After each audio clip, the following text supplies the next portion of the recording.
আমার মিষ্টি বন্ধুরা, কেমন আছো তোমরা? নিশ্চয়ই তোমরা অনেক ভালো আছো। তোমাদেরকে মজা দেওয়ার জন্য আবারও সামিয়া ব্লগে নতুন একটি গল্প নিয়ে এলাম। আজকের গল্পটি খুবই মজাদার হতে চলেছে।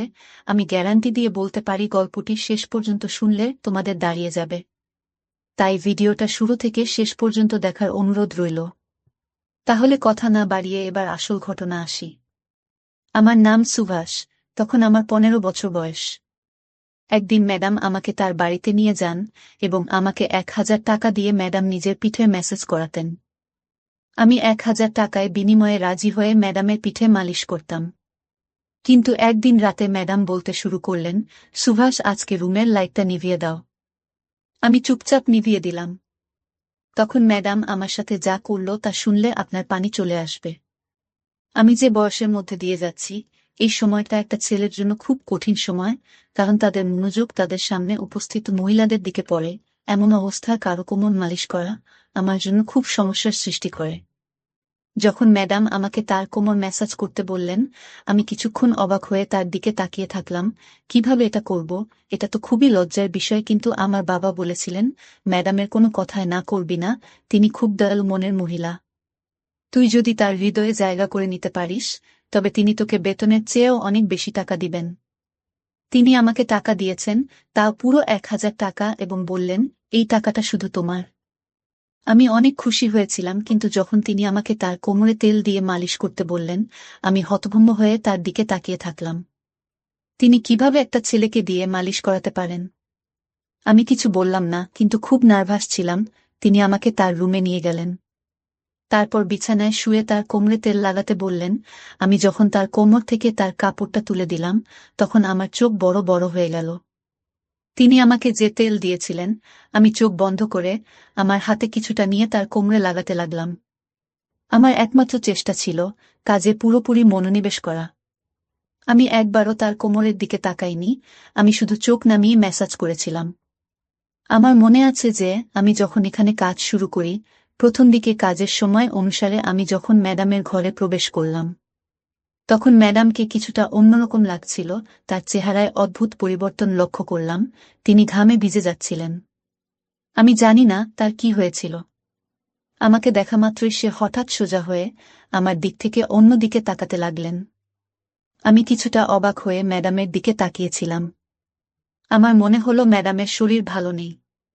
আমি সবসময় নীরবে ম্যাডামের সেবা করতাম, কিন্তু আজ আমি কিছুটা দ্বিধা নিয়ে ম্যাডামের দিকে তাকিয়ে তাকে জিজ্ঞেস করলাম, ম্যাডাম, আপনি ঠিক আছেন তো? আপনাকে অন্যরকম লাগছে মনে হয়। আমি আমার ম্যাডামকে মন থেকে সম্মান করতাম, এবং আমি তার জন্য চিন্তিত থাকতাম, কারণ তিনি কেবল আমার ম্যাডামই ছিলেন না, আমার কাছে তিনি একজন খুব ভালো অভিভাবক ছিলেন। তিনি ছোটবেলা থেকেই আমাকে সাহায্য করেছিলেন, এবং তিনি আমার দুঃখী জীবনকে সুখী করে তুলতে খুব সাহায্য করেছিলেন। আমি কষ্টে ছিলাম, কিন্তু তার দেওয়া টাকা আমার জীবন বদলে দেয়। আমার বাড়ির অবস্থা পাল্টে যায়। আমার প্রশ্নে ম্যাডাম নাতে মাথা নেড়ে আমাকে আশ্বস্ত করলেন যে তিনি একেবারে ঠিক আছেন, কিন্তু তার মুখে স্পষ্ট দেখা যাচ্ছিল যে তিনি কিছু লুকাচ্ছেন এবং তিনি খুব টেনশনে আছেন। কয়েক মাস ধরে তার বাড়িতে কাজ করছি। আজকে প্রথমবার যখন তিনি আমাকে মেসেজ করতে বললেন, আমি খুব ভয় পেয়েছিলাম। কারণ পুরো বাড়িতে তিনি একাই থাকতেন, না স্বামী না কোনো সন্তান। এই কথাটা শুনে আমি প্রথমে চুপ হয়ে গেলাম, কিন্তু আমি মালিশ করলাম, সারাক্ষণ আমার হাত কাঁপছিল। আমি ভেবেছিলাম ম্যাডাম একদিনের জন্য আমাকে দিয়ে এই কাজটা করাবেন, কিন্তু এখন তিনি আমাকে দিয়ে প্রতিদিন মেসেজ করানো শুরু করলেন। আমি ম্যাডামের কোনো কাজে এতটা ঘৃণা বোধ করিনি, কারণ তিনি কোনো উদ্দেশ্য নিয়ে আমাকে দিয়ে কোনো কাজ করাতেন না। কিন্তু যখন আমি একা রুমের মধ্যে তাকে তেল মালিশ করতাম, তখন আমার খুব অস্বস্তি হতো। একটা অদ্ভুত ব্যাপার হলো যে আমি ম্যাডামকে মালিশ করা শুরু করার পর থেকে ম্যাডাম আমার দিকে খুব ভালোবাসার চোখে তাকাতে লাগলেন। আগে তিনি আমাকে 1000 টাকা দিতেন, কিন্তু এখন 2000 টাকা দিতেন। তার এই ভালোবাসায় আমি বিরক্ত হয়ে গেছিলাম। কিন্তু আজও প্রতিদিনের মতো আমি তেলের বোতল হাতে নিয়ে মালিশ করতে গেলাম। আমি 15 বছর বয়স থেকে ম্যাডামের কোমর মালিশ করে আসছি। এই কাজটি আমাকে অনেক বিব্রত এবং বিভ্রান্ত করত। আমার ম্যাডামের উপর রাগও হতো, কারণ তিনি আমাকে দিয়ে এসব কাজ করাতেন, কিন্তু আমি এসব করতে বাধ্য ছিলাম। কারণ আমার টাকা চাই এবং কাজের বিনিময়ে আমার ম্যাডাম আমাকে প্রতিদিন 1,000 টাকা দিতেন, তাই আমি নীরবে ম্যাডামের জন্য এই কাজটি করতে থাকলাম। অনেক পরে আমি বুঝতে পেরেছিলাম যে ম্যাডাম কেন আমাকে দিয়ে এই কাজ করাতেন। আমি তেল নিয়ে আমার ম্যাডামের বিছানায় বসলাম।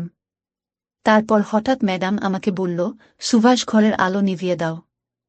আমি হতবাক হয়ে ম্যাডামের দিকে তাকালাম। আমার গরিব মনে হচ্ছিল, কিন্তু ম্যাডামকে কিছুই বলতে পারলাম না। আমি ঘরের আলো নিভিয়ে দিলাম এবং অন্ধকারে হাতড়ে হাতড়ে ম্যাডামের বিছানার কাছে পৌঁছালাম। অন্ধকারে বুঝতে পারলাম ম্যাডাম বিছানায় শুয়ে আছেন। আমি ম্যাডামের দিকে হাত বাড়ালে ম্যাডাম আমাকে থামিয়ে দিয়ে আমার হাত ধরে তিনি আমাকে যা বললেন তাতে আমি জ্ঞান হারিয়ে ফেললাম। আমার বুক ধুকধুক করতে শুরু করল। আমি আমার জায়গায় বসে রইলাম। আমার নড়াচড়া করা কঠিন হয়ে পড়ে। আমার ম্যাডামের কথা শুনে আমি কেঁপে উঠেছিলাম। আমি বাঁকুড়ার একটি গ্রামে থাকতাম। আমার পরিবার খুবই গরিব। আমার বয়স যেহেতু 15 বছর, তাই আমার পক্ষে কাজ পাওয়া বা টাকা ইনকাম করা কঠিন ছিল। আমি বাধ্য হয়ে আমার বাবা মাকে কষ্ট করে সংসার চালাতে দেখেছি। তারা খুব কষ্টে ছিল, কিন্তু আমি তাদের কোনো সাহায্য করতে পারিনি। আমি খুব আবেগী ছিলাম, কিন্তু কোনোভাবে টাকা ইনকাম করে তাদের সাহায্য করতে পারিনি, যাতে তাদের একটি ভালো জীবন দিতে পারি। লেখাপড়া করা আমার স্বপ্ন ছিল, কিন্তু আমি জানতাম যে আমাদের কাছে লেখাপড়া করার টাকা নেই। আমাদের বাড়িতে খাওয়া দাওয়া করাই খুব কঠিন। তবে আমি জানতাম যে আমি যদি আমার শখ প্রকাশ করি, তবে আমার মা বাবা এত কষ্টের মধ্যেও নিশ্চয়ই আমাকে পড়াতেন। কিন্তু আমি এতটা স্বার্থপর ছিলাম না, তাই নিজের শখগুলোকে নিজের মধ্যে দমিয়ে রেখেছিলাম। এবং এই জিনিসটি আমাকে আরও উদাস করত। সেই দিনগুলিতেই ম্যাডাম আমার জীবনে এসেছিলেন। ম্যাডাম একজন বয়স্ক মহিলা এবং একা থাকতেন। তার স্বামী তাকে ডিভোর্স দিয়েছিলেন এবং তার কোনো সন্তান ছিল না। তবে তার অনেক টাকা ছিল, তার অনেক জমিজমাও আমাদের গ্রামে ছিল। ম্যাডামের নিজের জমিতে কিছু গুরুত্বপূর্ণ কাজ ছিল, তাই আমাদের গ্রামে আসার পর তিনি আমাকে দেখে আমার দিকে তাকিয়ে জানতে চাইলেন আমি কেন স্কুলে যাই না এবং কেন আমি পড়াশোনা করি না। আমি দুঃখের সাথে তাকে আমাদের অবস্থার কথা বললাম এবং বললাম যে আমি আমার পরিস্থিতির কারণে পড়াশোনা করতে পারিনি। পড়াশোনা করলে আমাদের ঘরে খাওয়া দাওয়া বন্ধ হয়ে যাবে। আমার কথা শুনে ম্যাডাম চিন্তায় পড়ে গেলেন। এরপর তিনি আমাদের বাড়িতে এসে আমার বাবা মায়ের সাথে কথা বললেন এবং বললেন যে বাড়ির ছোটখাটো কাজের জন্য তার আমার বয়সী একটি ছেলে দরকার। আমার বাবা মা তখনও চিন্তায় ছিলেন যে কিভাবে তারা তাদের ছোট ছেলেকে এত কম বয়সে কাজে লাগাবেন। সম্ভবত তারা ভাবছিলেন যে আমি হয়তো তাদের ভুল বুঝব, কিন্তু আমি এগিয়ে গিয়ে তার কাজ করতে রাজি হলাম। আমার কথা শুনে ম্যাডাম খুব খুশি হয়েছিলেন। তখন আমি কিছুই জানতাম না। আমি শুধু ভেবেছিলাম ম্যাডাম তার ইচ্ছানুযায়ী ছোটখাটো কাজ করবেন, আর আমি সব কাজ করতেই প্রস্তুত ছিলাম। আমি খুশি মনে রাজি হলে আমার বাবা মাও চুপ হয়ে গেলেন। ম্যাডাম আমার বাবা মায়ের হাতে বেশ কিছু টাকা দিয়েছিলেন এবং তাদের আশ্বাস দিয়েছিলেন যে তিনি প্রতি মাসে টাকা পাঠাবেন, যাতে আমাদের বাড়ির কষ্ট দূর হয়। মনে মনে আমি খুশি ছিলাম, আমার স্বপ্ন সত্যি হতে চলেছে, কারণ আমি সবসময় আমার বাবা মায়ের অবস্থা পরিবর্তন করতে চেয়েছিলাম। আমি আমার জিনিসপত্র গুছিয়ে ম্যাডামের সাথে শহরে চলে এলাম। ম্যাডামের শহরে সুন্দর বাড়ি ছিল। এত সুন্দর বাড়ি আমি জীবনে প্রথম দেখেছিলাম। ম্যাডাম আমার থাকার জন্য একটি রুম দিয়েছেন। রুমটি খুবই ছোট, কিন্তু খুব সুন্দরভাবে সাজানো ছিল। রুমে দামি দামি আসবাবপত্র রাখা ছিল। আমার মনে হচ্ছিল যেন ঘরটা আমার স্বপ্নের মতো তৈরি করা হয়েছে। ম্যাডাম আমাকে ছোটখাটো কাজ বুঝিয়ে দিলেন, যার মধ্যে কাপড় দিয়ে রোজ তার গাড়ি পরিষ্কার করা, রাতে তাকে দুধের সাথে জল দেওয়া এবং দিনে 3 বার খাওয়ার বাসনপত্র ধোয়া ইত্যাদি। এই কাজগুলো আমার মতো গরিব একজন ছেলের পক্ষে খুব সহজ ছিল। ম্যাডামের বাড়িতে বাইরে থেকে রান্না করা খাবার আসত এবং ম্যাডাম তার সাথে আমাকেও খেতে দিতেন। প্রথম দিনই আমাকে ভালো জামাকাপড় দেওয়া হয়েছিল, জুতাও কিনে দিয়েছিলেন। ম্যাডামের দয়া এখানেই শেষ হয়নি। তিনি আমাকে বলেছিলেন যে তিনি খুব শীঘ্রই আমাকে একটি ভালো স্কুলে ভর্তি করাবেন, যাতে আমি আমার পড়াশোনা চালিয়ে যেতে পারি। শুনে আমি খুব খুশি হয়ে গেলাম। কিন্তু রাত নামার সাথে সাথে ম্যাডাম আমাকে তার ঘরে ডেকে একটি সুগন্ধযুক্ত সিসি দিয়ে বললেন, আমার গায়ে ম্যাসেজ করো। আমি মাথা নেড়ে তাড়াতাড়ি তেল এনে ম্যাডামের পায়ের কাছে গিয়ে বসলাম। আমি ভেবেছিলাম যে আমাকে ম্যাডামের পা ম্যাসেজ করতে হবে এবং আমি খুশি খুশি এটি করতে রাজি ছিলাম। কিন্তু ম্যাডাম আমাকে থামিয়ে তার কোমরের নিচের দিকে ম্যাসেজ করতে বললেন। এটা করতে আমার লজ্জা করছিল, কিন্তু কোনোরকমে আমি ম্যাডামের শরীরে ম্যাসাজ করলাম। আমি তারপর উঠে রুম থেকে চলে গেলাম। আমি ভাবলাম ম্যাডাম মনে হয় ক্লান্ত হয়ে পড়েছেন আর আমাকে দিয়ে ম্যাসেজ করাবেন না, কিন্তু আমার ধারণা ভুল ছিল। আমি খুব চটকা ছেলে ছিলাম, তাই সব কাজ তাড়াতাড়ি করে ফেলতাম, কিন্তু রাত নামলেই আবার একইভাবে ম্যাডাম আমাকে রুমে ডেকে এক শিশি তেল দিলেন। এটা ভেবে মন খারাপ হয়ে গেল যে আজকেও আমাকে ম্যাডামের মালিশ করতে হবে। পা পর্যন্ত তো ঠিক ছিল, কিন্তু ম্যাডাম আমাকে দিয়ে যেখানে মালিশ করাতেন সেটি আমার কাছে অস্বস্তিকর ছিল। আজও আমি কোনোরকমে ম্যাডামের মালিশ করে তার দিকে তাকালাম। তিনি শান্তিতে ঘুমাচ্ছিলেন। আমি বুঝতে পারছিলাম না ম্যাডাম এতে কি সুখ পান। ম্যাডামের কাজকর্ম আমাকে অবাক করছিল। 3 দিন পরেই ম্যাডাম আমাকে একটি ভালো স্কুলে ভর্তি করিয়েছিলেন। আমি আমার ম্যাডামের জন্য পাগল ছিলাম, কিন্তু আমার ম্যাডামের মেসেজ করতে ভালো লাগত না। ম্যাডাম এটি তার রুটিনে পরিণত করেছিলেন, আর প্রতিদিন সে আমাকে মেসেজ করতে বলতেন। আমি তার অনুগ্রহে ছিলাম, তাই আমি না করতে পারছিলাম না। তাই কিছু না বলে আমি আমার ম্যাডামকে মেসেজ করতে লাগলাম। ম্যাডাম সম্ভবত বুঝতে পেরেছিল যে আমি তার মালিশ বিরক্তি নিয়ে করি। সেজন্য আমার বেতন বাদেও তিনি আমাকে প্রতিদিন 1000 টাকা করে দিতে লাগলেন, এবং আমি আনন্দের সাথে টাকার জন্য এই কাজটি করতে লাগলাম। এইভাবে আমি মালাকনের বাড়িতে অনেক দিন ছিলাম, এবং এখন আমি এতে অভ্যস্ত হয়ে গেছি। ম্যাডামের একটি ভালো অভ্যাস ছিল যে মাস শেষ হলেই তিনি আমাকে না বলেই আমার বাড়িতে টাকা পাঠিয়ে দিতেন, যা আমার বাবা মায়ের জীবনকে সহজ করে দিয়েছিল। আমিও খুব কষ্ট করে পড়াশোনা করছিলাম যে সারা জীবন যাতে আমাকে ম্যাডামের মতো মহিলাদের বাড়িতে থেকে তাদের ইচ্ছা পূরণ করতে না হয়। একদিন আমি প্রতিদিনের মতো ম্যাডামের মেসেজ করতে তার রুমে গেলে ম্যাডাম আমার দিকে একভাবে তাকাতে লাগলেন। তাকে মালিশ করার সময় আমার মুখে সবসময় একটা বিরক্তি ভাব থাকত, এবং আমি এভাবেই তার মেসেজ করতাম, এবং ম্যাডামও এটা অনুভব করতেন। তাই ম্যাডাম আমার দিকে মনোযোগ দিয়ে তাকিয়ে তারপর বললেন যে, আমি জানি আমার এই কাজটা করতে তোমার খারাপ লাগে, কিন্তু আমি অসহায়, তাই তোমার খারাপ লাগা সত্ত্বেও তোমাকে দিয়ে এই কাজটা করিয়ে নিই। ম্যাডামের মুখে উদাস ভাব ফুটে উঠল। আমি কিছু বুঝতে না পেরে ম্যাডামের দিকে তাকাতে লাগলাম। আমি বুঝতে পারিনি, তাই ম্যাডাম আমাকে তার বাধ্যবাধকতার কথা বললেন, আর লজ্জায় আমার অবস্থা খারাপ হতে লাগল। ম্যাডাম আমাকে বললেন যে তার মেরুদণ্ডের সমস্যা রয়েছে, যার কারণে তিনি মালিশ না করিয়ে রাতে ঘুমাতে পারেন না। ম্যাডাম এই কাজের জন্য নার্স রেখেছিলেন, কিন্তু তারা সবাই কোনো না কোনো অজুহাত দেখিয়ে কখনো কখনো তাড়াতাড়ি মেসেজ করে, আবার কখনো কখনো মেসেজ না করেই চলে যায়। বাধ্য হয়ে ম্যাডাম আমাকে কাজে রাখেন, এবং তিনি আমার এত উপকার করতেন যাতে আমি তার মেসেজ করতে না বলতে না পারি। এসব কথা বলে ম্যাডাম চুপ করলেন, আর আমি ম্যাডামের কথায় খুব লজ্জিত হলাম, এবং আমার আচরণের জন্য আমার খুব খারাপ লাগছিল। যে মহিলা আমার এত উপকার করেছেন তাকে নিয়ে আমি উল্টোপাল্টা ভেবেছি বলে আমি আফসোস অনুভব করছিলাম। এই রোগের কথা শুনে আমি আমার ম্যাডামের মালিশ আমার সমস্ত হৃদয় দিয়ে করতাম, এবং কখনো বিরক্ত হতাম না। ম্যাডাম আমাকে খুশি করতেন। আমি এখন যুবক হয়ে গিয়েছি, এবং ম্যাডাম খুব বৃদ্ধ হয়ে গিয়েছেন। একদিন আমি ম্যাডামকে মালিশ করতে তার রুমে গিয়ে দেখলাম ম্যাডামের অবস্থা খুব খারাপ। আমি জিজ্ঞাসা করলেও ম্যাডাম আমাকে কিছুই বললেন না। আমি যখন মেসেজ করা শুরু করলাম, প্রথমবারের মতো ম্যাডাম আমাকে লাইট অফ করতে বললেন। আমি অবাক হয়েছিলাম, কিন্তু আমি তার কথা মেনে লাইট বন্ধ করে তার কাছে গিয়ে বসলাম।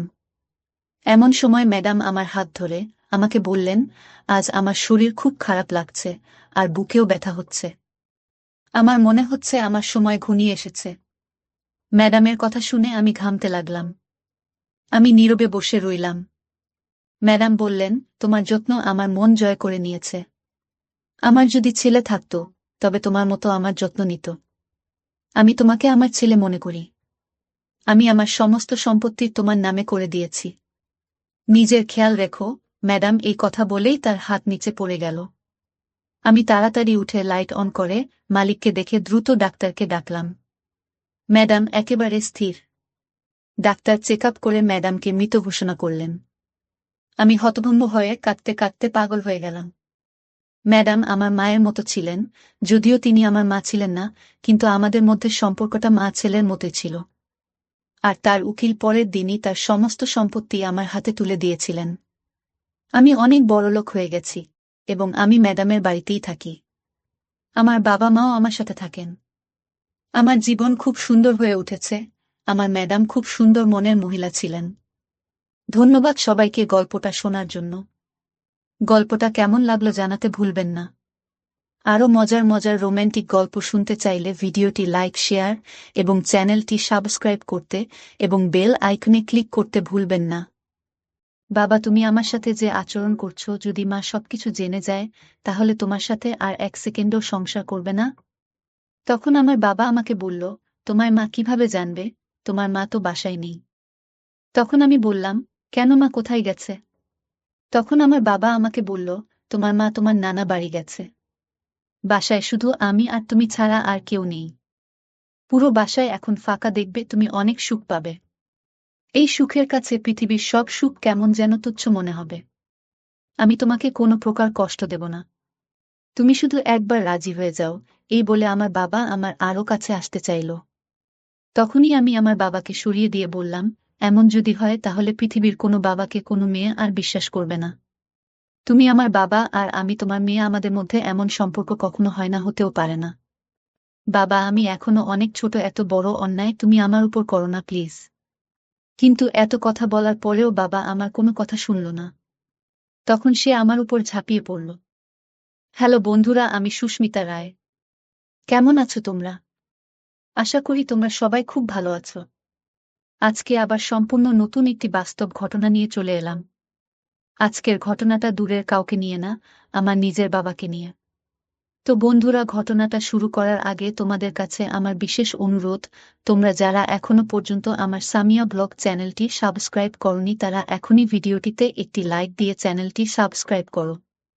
আর কথা না বাড়িয়ে চলো তাহলে ঘটনাটা শুরু করি।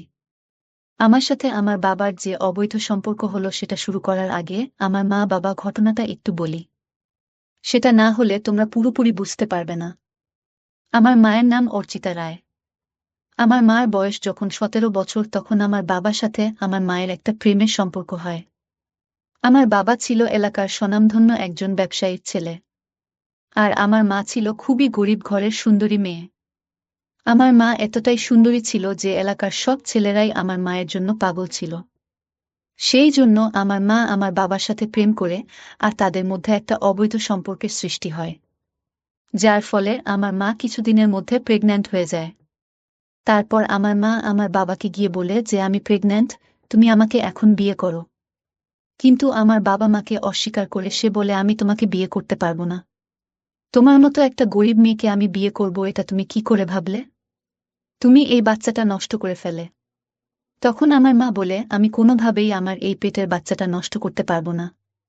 তাই তুমি আমাকে গ্রহণ না করলেও আমি সেই বাচ্চাটাকে পৃথিবীর মুখ দেখাবো। মা এসব বলে কান্না করতে করতে আমি সেখান থেকে চলে আসে। তারপর বাড়ি এসে আমার নানা সব কিছু খুলে বলে। তখন আমার নানা খুব রেগে যায় আর আমার মাকে খুব মারধর করে। তারপর আমার নানা বলে, এটা তুই কি করলি? তুই জানিস না তেল আর জলে কখনো মেশে না। তুই এত বড়লোক একটা ছেলের সাথে প্রেম করলি আর অবৈধ সম্পর্ক করলে কেন? যার ফলে এখন তুমি প্রেগন্যান্ট, এটা তুই কেন করলি? তখন আমার নানাও আমার মাকে বলে বাচ্চাটা নষ্ট করে ফেলতে। কিন্তু আমার মা তাতে কোনোভাবেই রাজি হয় না। আমার মা তখন বলে, আমি যে কোনোভাবেই বাচ্চাকে জন্ম দেব। এটা আমার নিজের বাচ্চা। আমি বাচ্চাটাকে নষ্ট করতে পারবো না। তখন আমার নানা মাকে বাসা থেকে বের করে দেয়। নানা বলে, তুই যদি বাচ্চা নষ্ট না করিস তাহলে তুই বাসা থেকে বের হয়ে যা। আমার কাছে তোর আর কোনো জায়গা নেই। তারপর আমার মা বাসা থেকে বের হয়ে যায়। কিন্তু এই অবস্থায় সে কোথায় যাবে, কি করবে কিছুই ভেবে পাচ্ছিল না। তখনই হঠাৎ মনে পড়ে তার একটা ছোটবেলার বান্ধবীর কথা, তার নাম চন্দনা। ছোটবেলায় তার খুবই ঘনিষ্ঠ বান্ধবী ছিল। মা তখন সোজা তার বাসায় চলে যায়। সেখানে গিয়ে চন্দনাকে সবকিছু খুলে বলে আমার মা। তখন চন্দনা মানে আমার মায়ের বান্ধবী বলে, ঠিক আছে, এখন থেকে তুই আমার বাসায় থাকবি। তারপর চন্দনার স্বামী যখন বাসায় আসে তখন তাকে চন্দনা সবকিছু খুলে বলে। তখন তার স্বামীও বলে, ঠিক আছে, তোমার বোন হিসাবে মানে আমার শালী হিসাবে আজ থেকে সে আমার বাসায় থাকবে। এরপর সেখানেই আমার জন্ম হয়। তারপর আস্তে আস্তে আমি একটু একটু করে বড় হতে থাকি। তারপর আমার মা আমাকে একটা স্কুলে ভর্তি করে। এরপর যখন আমি আস্তে আস্তে বড় হতে থাকি তখন আমার স্কুলের বন্ধুরা আমাকে নিয়ে বাজে বাজে কথা বলতে থাকে। তারা সবাই বলতে থাকে আমি নাকি অবৈধ সন্তান, চন্দনার স্বামীর সাথে নাকি আমার মায়ের অবৈধ সম্পর্ক আছে, আমার নাকি পিতৃপরিচয় নাই। এসব কথা শুনে আমি আমার মাকে সে প্রশ্ন করি, মা আমার বাবা কে? তখন আমার মা বলে, তোমার বাবা মারা গেছে অনেক আগে।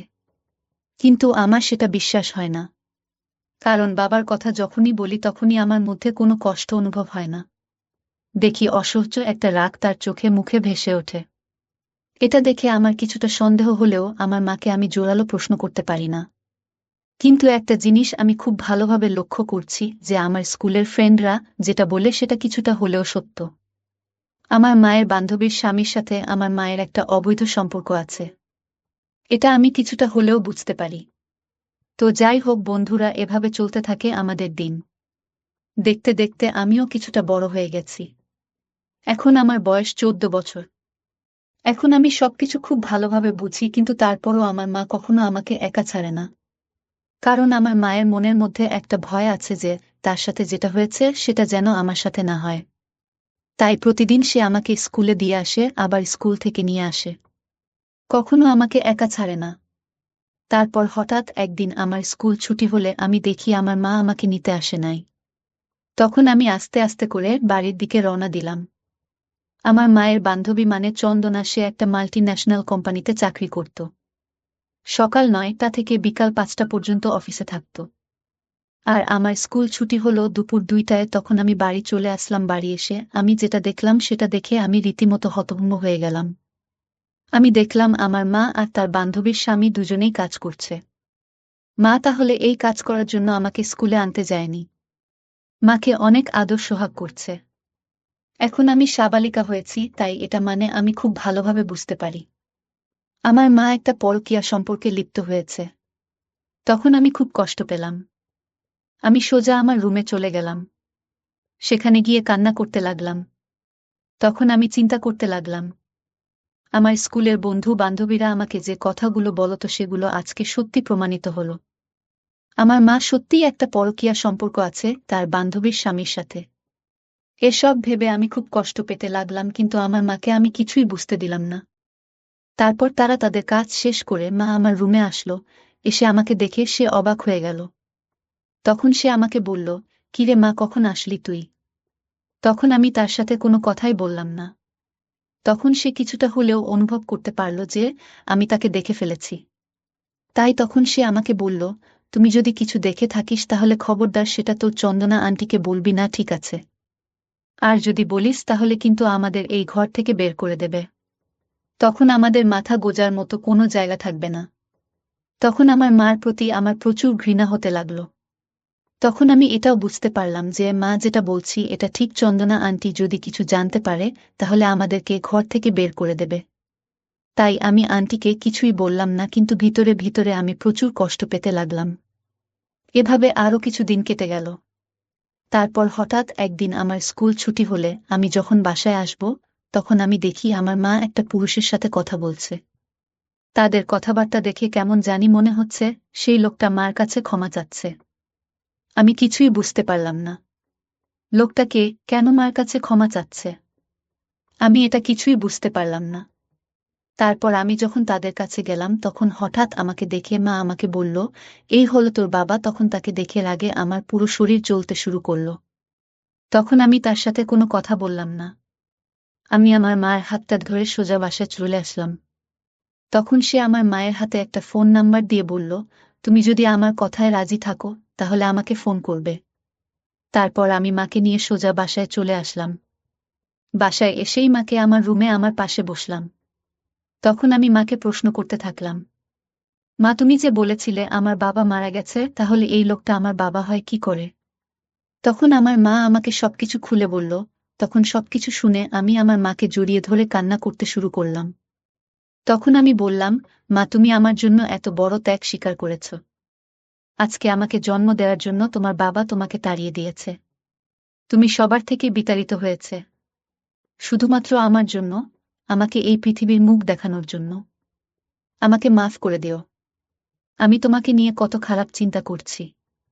আমি ভাবছি তুমি কত খারাপ, কিন্তু তুমি যে আমার জন্য কতটা স্যাক্রিফাইস করেছ সেটা আমি কখনো বুঝতে চাইনি। তখন আমার মা আমাকে আবার বলল, আমাকে তাড়িয়ে দিয়ে তোর বাবা একটা বড়লোক মেয়েকে বিয়ে করেছিল। তারপর সেই মেয়েটা তোর বাবা সব টাকা পয়সা মেরে দিয়ে চলে গেছে অন্য একটা ছেলের সাথে। তাই সে এখন আমাকে বলেছে তোকে সহ আমাকে সে গ্রহণ করবে, মানে তোকে তার মেয়ের স্বীকৃতি দেবে। তখন আমি মাকে বললাম, তুমি কি করতে যাচ্ছ? তখন মা আমাকে বলল, দেখ মা, এখানে আমরা কতদিন থাকব? আমাদের তো একটা মাথা গোঁজার মতো জায়গা প্রয়োজন। তাই আমার কাছে মনে হয় তোমার বাবাকে গ্রহণ করে নেওয়াটা ঠিক হবে। তুমি কি বলো? তখন আমি বললাম, দেখো মা, তুমি যেটা ভালো মনে করে সেটাই করো। তখন আমার মা বলল, তাহলে তোর বাবাকে গ্রহণ করি আর আমরা তার বাসায় গিয়ে উঠি। তখন আমি বললাম, ঠিক আছে। তারপর আমার মা আমার বাবার কাছে ফোন দিল। ফোন দিয়ে তাকে বলল, আমি রাজি, আমার বান্ধবী চন্দনা যখন বাসায় আসবে তখন আমি তার সাথে কথা বলে আমি তোমার বাসায় চলে আসব। তখন আমার বাবা বলল, ঠিক আছে। তারপর আমার চন্দনা আন্টি মানে আমার বান্ধবী যখন বাসায় আসলো তখন আমি তাকে বলল, আমার স্বামীকে আমি ফিরে পেয়েছি। আমার স্বামী আমাকে গ্রহণ করেছে। আমি আমার স্বামীর কাছে যেতে চাই। তখন আমার মার বান্ধবী খুব খুশি হলো আর বলল, এটা তো খুব ভালো সংবাদ। এতদিন কষ্টের পরে অবশেষে তুই সুখের দেখা পেলি। তারপর দেখি আমার মা চন্দনা আন্টির স্বামীর সাথে কথা বলছে। তাদের কথা বলতে দেখে আমি বুঝতে পারলাম তারা পরকীয়ার সম্পর্কটা এখনো চালিয়ে যেতে চায়। তারপর আমি আর আমার মা আমার বাবা বাসায় চলে গেলাম। আমার বাবা আমাদেরকে দেখে অনেক খুশি হলো, কিন্তু আমার বাবার ওই সুন্দর চেহারার ভিতরে একটা নরপিচাস বাস করত, সেটা আমি তাকে দেখে বুঝতে পারি নাই। তার আসল চেহারাটা আমি কিছুদিন পরে দেখতে পেলাম। সে তো আমার জন্মদাতা পিতা, সে আমাকে লালন পালন না করলেও তো সে আমার জন্মদাতা পিতা। তাই আমি তাকে বাবার চোখে দেখতাম সবসময়। এদিকে আমি তো সাবালিকা হয়ে গেছি, আমার বডি ফিগারের গঠনও অনেক বড় বড় হয়ে গেছে। এটা দিকে আমার বাবা সবসময় আমার দিকে অন্যরকম দৃষ্টিতে তাকিয়ে থাকত। সেটা আমি অনেক সময় খেয়াল করছি, কিন্তু কখনো কিছু মনে করিনি। কারণ সে তো আমার জন্মদাতা পিতা। আমি সবসময় ভেবেছি সে কেন আমার দিকে কুনজরে তাকাবেন। বাবা হয়ে কখনো কি মেয়ের দিকে কেউ কুনজরে তাকাতে পারে? এসব ভেবে আমি মাকে ও কিছু বলি নাই। তার কিছুদিন পরে আমার মা আমার নানা কাছে ফোন করল। তারপর তাকে সবকিছু খুলে বলল যে আমার স্বামী আমাকে মেনে নিয়েছে। এটা শুনে আমার নানাও খুব খুশি হল। তখন আমার নানাও আমার মাকে তাদের বাসায় যেতে বলল। এক কথা, আমার মা এখন সবকিছু ফিরে পেয়েছে। স্বামীর বাড়ি, বাপের বাড়ির সবকিছু ফিরে পেয়েছে। এভাবে বেশ ভালোই চলতে থাকে আমাদের দিন। কিন্তু দিনে দিনে আমার বাবার কুনজর আমার প্রতি অনেক বেশি পড়তে থাকে। আমি সবসময় লক্ষ্য করি আমার বাবা আমার দিকে কুনজরে তাকাচ্ছে। সবসময় আমাকে স্পর্শ করার বাহানা করে। সত্যি কথা বলতে আমি এগুলো কখনো মাথায় নাই, কারণ সে তো আমার জন্মদাতা পিতা। তাকে নিয়ে আমি এসব বাজে চিন্তা করতেই পারি না। তারপর হঠাৎ একদিন আমার সব বিশ্বাস নষ্ট হয়ে গেল। সেদিন আমি সকাল বেলায় প্রতিদিনের মতো স্কুলে চলে গেলাম। তারপর হঠাৎ আমার মায়ের কাছে আমার মামার বাড়ি থেকে ফোন আসলো, আমার না নাকি খুব অসুস্থ। তখন আমার মা নানা বাড়ি চলে গেল আর বাবাকে বলল, তুমিও চলো। কিন্তু বাবা বলল, আমি গেলে মেয়েরে কে দেখবে? আমি মেয়েকে দেখে শুনে রাখব। তখন আমার মা ভেবে দেখল আমার বাবা ঠিক কথাই বলেছে। তারপর আমার মা নানা বাড়ি চলে গেল। এদিকে আমি যখন স্কুল থেকে বাসায় আসলাম তখন দেখি বাবা তার রুমে বসে আছে। তখন আমি সোজা আমার রুমে চলে গেলাম। রুমে গিয়ে আমি স্কুল ড্রেস খুলে গোসলের জন্য বাথরুমের দিকে যাচ্ছিলাম।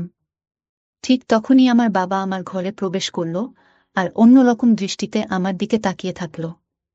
তখন আমার শুধুমাত্র একটা টাওয়াল পেঁচানো ছিল। আমি বাবার আচার আচরণ দেখে বুঝতে পারলাম আমার বাবা আমার সাথে খারাপ কিছু করতে চাচ্ছে। তারপরেও কিছু না বোঝার ভান করে বললাম, বাবা সরেন, আমি গোসল করতে যাব। তখন আমার বাবা আমাকে বলল, এত তাড়া কেন? গোসলের আগে আমার সাথে একটা কাজ করো, তারপর গোসল করতে যেও। তখন আমি পুরোপুরিভাবে শিওর হয়ে গেলাম আমার বাবা আমার সর্বনাশ করতে চায়। তখন আমি আমার বাবাকে বললাম, বাবা কি বলছেন আপনি এসব? আপনি আমার জন্মদাতা পিতা। আমি আপনার নিজের মেয়ে। আপনি আমাকে এই ধরনের কথাবার্তা কিভাবে বলেন? কোনো মেয়েকে কি তার বাবা এই কথা বলতে পারে? বাবা, আপনি ভুল করছেন। আপনি ভুলে যাচ্ছেন আমি আপনার মেয়ে। কিন্তু আমার বাবা আমার কোনো কথাই শুনল না। সে এক ধাক্কা দিয়ে আমাকে বিছানার উপর ফেলে দিল। তারপর সে আমার উপর ঝাঁপিয়ে পড়বে। তখনই আমি তাকে একটা কথা বললাম, বাবা আপনি তো আমার শরীরটা চান, তাই তো? ঠিক আছে নিয়ে যান আপনি আমার শরীর। কিন্তু আমার কিছু কথার উত্তর দেন, তারপর আপনি আমার ভোগ করেন। নরপশুর মতো আপনি আমার শরীরটা ছিঁড়ে কুড়ে খেয়ে ফেলেন। আমার কোনো কষ্ট থাকবে না। আপনি শুধু আমার কিছু কথার উত্তর দিয়ে যান। গত 15 বছর ধরে আপনি আমার কোনো খোঁজ খবর নেননি। তারপরেও কিন্তু আপনি যখনই বললেন, আপনি আমার বাবা, আমি কিন্তু এক কথায় সেটা মেনে নিলাম। কারণ আপনি আমার জন্মদাতা পিতা, আমি আপনাকে কিভাবে অস্বীকার করে বলেন? আপনি এটা অস্বীকার করতে পারবেন না যে আমি আপনার জন্ম দিয়া মেয়ে। আর আজকেই এই 15 বছর পর মা সবকিছু মেনে নিয়েছে। শুধু আমার জন্য, আমার ভবিষ্যতের জন্য।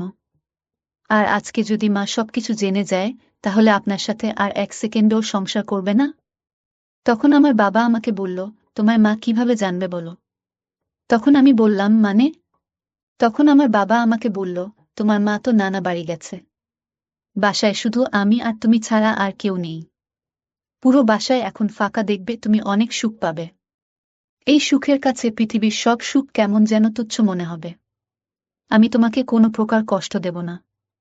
একদিন শুধু তুমি আমাকে দাও, আমার আর তোমাকে চাওয়া লাগবে না। তুমি প্রতিদিন নিজে আমাকে উজাট করে দেবে। তুমি শুধু একবার রাজি হয়ে যাও। এই বলে আমার বাবা আমার আরও কাছে আসতে চাইল।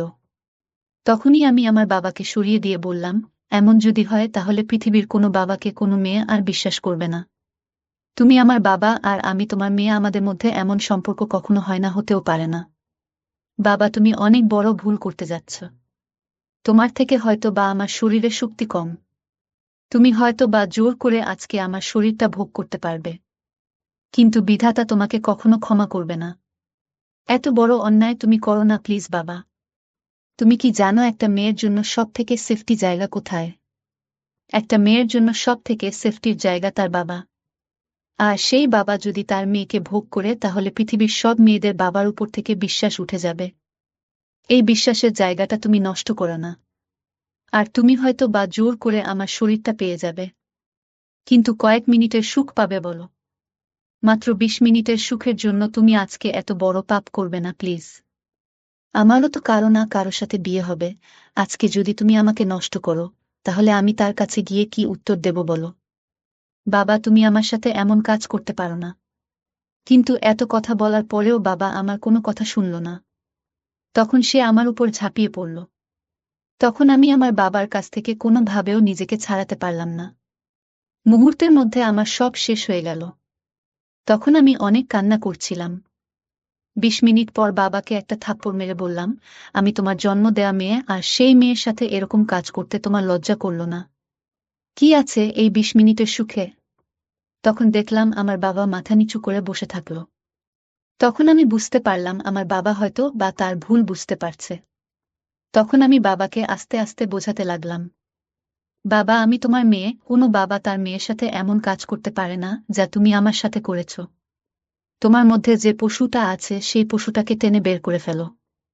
ওই পশুটাকে মনের মধ্যে জায়গা দিও না। তুমি আর কারো সাথেই এমন কাজ করার চিন্তা ভাবনা মাথায় এনো না। এটা জঘন্যতম পাপ। এটা করতে হয় না বাবা।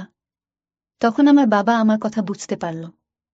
সে আমার হাতটা ধরল আর বলতে শুরু করল, আমি অনেক বড় ভুল করে ফেলেছি। তুমি কাউকে এই কথাগুলো বলো না। তোমার মাকেও এই কথাটা বলো না। আমি আর কখনো তোমার দিকে খারাপ দৃষ্টিতে তাকাবো না। তুমি আমার মেয়ে, আমি তোমার দিকে মেয়ের দৃষ্টিতে তাকাবো। শুধু তুমি আমাকে মাফ করে দাও। আমি আর কখনো এমন কাজ করব না। এত বড় পাপ করার কথা মাথায়ও আনব না। আমার বাবার মুখে এই সমস্ত কথা শুনে আমি খুব খুশি হলাম। তখন আমি বললাম, এই তো আমার লক্ষ্মী বাবা। এই তো নয় বাবার মধ্যে মনুষ্যত্ব ফিরে এসেছে। তারপর থেকে আমার বাবা আমার দিকে আর খারাপ নজরে তাকায় না। আমার বাবা আমাকে তার নিজের সন্তানের মতো ভালোবাসতে শুরু করল। আর আমিও খুব খুশি হলাম। তো বন্ধুরা, এই ছিল আমার আজকের ঘটনা। তোমরা কেউ কখনো এরকম ধরনের পাপ করার কথা চিন্তাও করবে না। এটা অনেক বড় পাপ। যাই হোক বন্ধুরা, আজকের মতো বিদায় নিলাম। দেখা হবে আগামীতে নতুন কোনো ভিডিও নিয়ে। ততক্ষণ তোমরা ভালো থেকো সবাই।